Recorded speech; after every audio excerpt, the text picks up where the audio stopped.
Then U.S. President Ronald Reagan and Soviet leader Mikhail Gorbachev signed the landmark Intermediate-Range Nuclear Forces Treaty in December 1987 in Washington.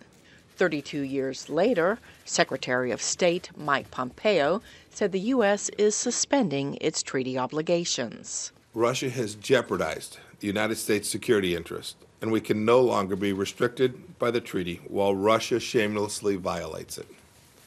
If Russia does not return to full and verifiable compliance with the treaty within this 6-month period, by verifiably destroying its INF violating missiles, their launchers, and associated equipment, the treaty will terminate.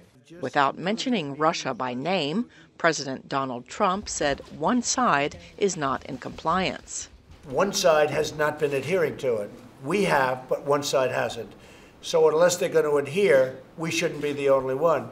I hope that we're able to get everybody in a very big and beautiful room and do a new treaty that would be much better. A number of Democratic lawmakers and some arms control experts reacted to the announcement with dismay. Democratic Senator Chris Murphy from the state of Connecticut took to Twitter, saying, "Ending the INF treaty is a gift to Russia. Allows them to speed ahead with medium-range nuclear weapons without the watchful eye of the U.S., Murphy tweeted.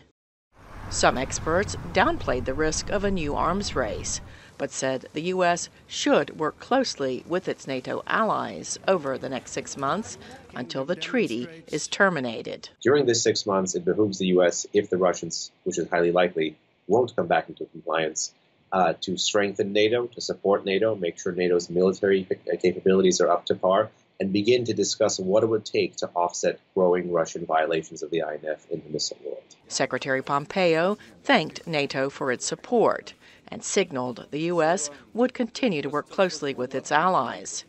Germany and France have expressed concerns about the threat of a new arms race, with missiles that could strike them within minutes.